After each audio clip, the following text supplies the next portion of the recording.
ನಮಸ್ಕಾರ. ಉದ್ಯೋಗ ಅವಕಾಶಗಳು ಕಲ್ಲೋಳ ಅಗ್ನಿವೀರರ 13 ಹುದ್ದೆಗಳನ್ನು ಪಂಚಾಯಿತಿಗಳಲ್ಲಿ ಕ್ರಿಯೇಟ್ ಮಾಡಬೇಕಂತ ಪ್ಲ್ಯಾನ್ ಮಾಡಿದೆ. ಸೊ ಪ್ರತಿ ಟನ್ನಿಗೆ 5,000 ರೂಪಾಯಿ ಕೊಡಿಸ್ಬೇಕಂತ ಹೇಳಿ ಇದರ ಒಂದು ಉದ್ದೇಶ. ಇನ್ನೊಂದು, ರೈತರು ತಮ್ಮ ಹೊಲಗಳಲ್ಲಿ ಕೆಲಸ ಮಾಡೋದ್ರಿಂದನೇ ಪಂಚಾಯಿತಿಯಿಂದ ಅವರಿಗೆ ಒಂದು 30,000 ರೂಪಾಯಿ ಪ್ರತಿ ವರ್ಷ ಲಾಭ ಆಗೋಬೇಕಂತ ಹೇಳಿ ಕೆಲವೊಂದು ಈ ಪ್ಲ್ಯಾನ್ಗಳನ್ನು ಇಂಪ್ಲಿಮೆಂಟ್ ಮಾಡೋಕ್ಕೆ ಪ್ರಯತ್ನ ಮಾಡ್ತಾಯಿದ್ವಿ. ಸೊ ಇದರ ಲಾಭಗಳು ಯಾರಿಗೆ? ಅಗ್ನಿವೀರರಿಗೆ. ಸೊ ಕೆಲಸದ ಅವಧಿ 5 ವರ್ಷ ಇರುತ್ತೆ. ಸಂಬಳ ಬಂದು ಒಂದು 8ರಿಂದ 10 ಲಕ್ಷ. ಕಂಪ್ಲೀಟ್ 5 ವರ್ಷಕ್ಕೆ 10 ಲಕ್ಷ ರೂಪಾಯಿ LIC ಅವರ ಹೆಸರಲ್ಲಿರುತ್ತೆ. ಮತ್ತು ಕೆಲಸದ ದಿನಗಳು ಬಂದು 250 ಪ್ರತಿ ವರ್ಷ. ಒಂದು 10ರಿಂದ 25,000 ರೂಪಾಯಿ ಸಂಬಳ ಪ್ರತಿ ತಿಂಗಳು ಅವರಿಗೆ ಬರುತ್ತೆ. ಇನ್ನು ಇದಕ್ಕೆ ಬೇಕಾಗಿರುವಂಥ ಅರ್ಹತೆಗಳು: ಕನ್ನಡದಲ್ಲಿ ಓದಲು ಮತ್ತು ಬರೆಯಲು ನಿಪುಣರಾಗಿರಬೇಕು. 10ನೇ ತರಗತಿ ಅವರಿಗೆ ಎಜುಕೇಷನ್ ಆಗಿರಬೇಕಂತ ಬೇಸಿಕ್ ಇದೆ. ಬಟ್ ನಾವು ಡಿಗ್ರಿವರೆಗೆ ಅದನ್ನು ಕನ್ಸಿಡರ್ ಮಾಡ್ತೀವಿ. ಅಪ್ಲಿಕೇಶನ್ಸ್ ಯಾವ ಥರ ಎಷ್ಟು ಬರುತ್ತೆ ಅದ್ರ ಮೇಲೆ. ಅವ್ರಿಗೆ ಒಂದು 21 ವರ್ಷ ವಯಸ್ಸಾಗಿರಬೇಕು. ಮತ್ತು ಅವರು ಯಾರಿಗೂ ಕೂಡ ಹೆದರಬೇಕಾಗಿಲ್ಲ. ಅವ್ರದ್ದು ಮುಖ್ಯ ಉದ್ದೇಶ ಅಂದರೆ ಕೆಲಸಗಳೇನೆಂದರೆ ಬೇರೆಯವರಿಂದ ಕೆಲಸ ಮಾಡಿಸ್ಕೊಳ್ಳೋದು. 5 ವರ್ಷಗಳಲ್ಲಿ ಅವರಿಗೆ 10 ಲಕ್ಷ ಪ್ರತಿಯೊಬ್ಬರಿಗೆ ಕೊಡ್ತಾ ಇದ್ದೀವಿ ಅಂದರೆ 13 ಜನರಿಗೆ 1.3 ಕೋಟಿ ಆಗುತ್ತೆ. ಅಂದರೆ ವರ್ಷಕ್ಕೆ 26 ಲಕ್ಷ 13 ಮೆಂಬರ್ಸ್ಗಳಿಗೆ. ಸೊ ಪ್ರತಿ ವರ್ಷ ನಾವು ಸರ್ಕಾರಕ್ಕೆ 45 ಕೋಟಿ ರೂಪಾಯಿ ತೆರಿಗೆಯನ್ನು ಕೊಡ್ತಾ ಇದ್ದೀವಿ.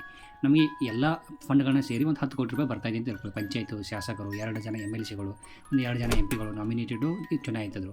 ಸೊ 10 ಕೋಟಿ ರೂಪಾಯಿ ಅವರಿಂದ ಫಂಡ್ ಬರುತ್ತೆ ಅಂತ ಹೇಳಿ ನಮ್ಮೊಂದು ಕ್ಯಾಲ್ಕುಲೇಷನ್ ಇದೆ. ಕೆಲವೊಬ್ರು ಹೇಳ್ಬೋದು ಕಡಿಮೆ ಬರ್ಬೋದು ಅಂತ. 5ರಿಂದ 6 ಕೋಟಿ ರೂಪಾಯಿ ಇಡೋಣ. 5ರಿಂದ 6 ಕೋಟಿ ರೂಪಾಯಿ ಬಂದ್ರೂ 3 ಕೋಟಿ ರೂಪಾಯಿ ಡೆವಲಪ್ಮೆಂಟ್ ಆಗುತ್ತೆ. ಒಂದು 3 ಕೋಟಿ ರೂಪಾಯಿ ಭ್ರಷ್ಟಾಚಾರ ಆಗುತ್ತೆ. ಯಾರು ಮಾಡಿದಾರೆ ಅಂತ ನಾವು ಯಾರು ಹೇಳಬೇಕಾಗಿಲ್ಲ. ಬಟ್ ಭ್ರಷ್ಟಾಚಾರಲ್ಲೇ ಆಗ್ತಾಯಿದೆ. ಅದನ್ನು ತಡಿಬೇಕಾದ್ರೆ ಈಗ ವರ್ಷಕ್ಕೆ 3 ಕೋಟಿ ರೂಪಾಯಿ ಭ್ರಷ್ಟಾಚಾರ ಬದಲಿ ಒಂದು ಈ 13 ಜನರಿಗೆ 26 ಲಕ್ಷ ರೂಪಾಯಿ ಪಗಾರ ಕೊಟ್ಟು ಅವರಿಂದ ಕೆಲಸ ಮಾಡ್ಕೋದು ಒಳ್ಳೆಯದಾಗುತ್ತೆ. ನಿಮಗೆಲ್ಲ ಗೊತ್ತು, ಈಗಾಗಲೇ ಉದ್ಯೋಗಗಳು ಸಿಗೋದು ತುಂಬ ಕಷ್ಟ ಆಗಿದೆ. ಅಟ್ಲೀಸ್ಟ್ ಒಂದು 13 ಕುಟುಂಬಗಳು ಈ ರೀತಿಯಾದರೂ ಆ ಉದ್ಯೋಗವನ್ನು ಪಡೆದುಕೊಂಡು ಸ್ವಾವಲಂಬಿಗಳಾಗಿ ಬದುಕ್ತಾರೆ. ಸೊ ಇನ್ನು ಪಗಾರ ಕೊಡಬೇಕಾದ್ರೆ ಅಥವಾ ಸ್ಯಾಲ್ರಿ ಕೊಡಬೇಕಾದ್ರೆ ಕೆಲವೊಂದು ನಿಯಮಗಳಿದಾವೆ. ಆ ನಿಯಮಗಳನ್ನ ಯೂಸ್ ಮಾಡ್ಕೊಂಡು ಕಾನೂನುಗಳು ಕೂಡ ಇದಾವೆ.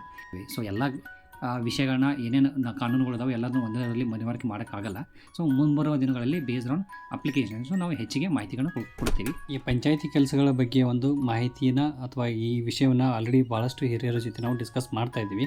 ಸೊ ಅದರಿಂದ ಯುವಕರಲ್ಲಿ ಕೇಳ್ಕೊಳ್ಳೋದಾದರೆ ಯುವಕರಲ್ಲಿ ಅಥವಾ ಯುವತಿಯರಲ್ಲಿ ಸೊ 21 ವರ್ಷ ಆದವರು ಎಷ್ಟಾಗುತ್ತೆ ಅಷ್ಟು ಜನ ಉದ್ಯೋಗ ಅವಕಾಶಗಳಿಗೆ ನಿಮ್ಮ ಅಪ್ಲಿಕೇಶನನ್ನು ಕಳಿಸಿ.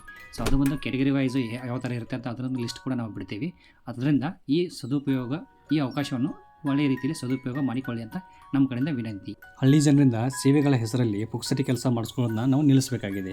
ಸಂಬಳ ತಗೊಂಡು ಅಟ್ಲೀಸ್ಟ್ ಕೆಲವು ಕುಟುಂಬಗಳಾದರೂ ಸುಧಾರಿಸಬೇಕಾಗಿದೆ. ಆದ್ದರಿಂದ ಈ ಕೆಲಸಗಳಿಗೆ ಅಪ್ಲೈ ಮಾಡಿ ಅಥವಾ ನಮಗೆ ನಿಮ್ಮ ಡೀಟೇಲ್ಸ್ನ ಕೊಡಿ. ನಾವು ಯಾವ ಶಾರ್ಟ್ ಲಿಸ್ಟ್ನ ಮಾಡಿ ನಿಮಗೆ ಹೇಳ್ತೀವಿ ಮುಂದೆ ಯಾವ ಥರ ನಾವು ಪ್ರೊಸೀಡ್ ಆಗ್ತೀವಿ ಅಂತ.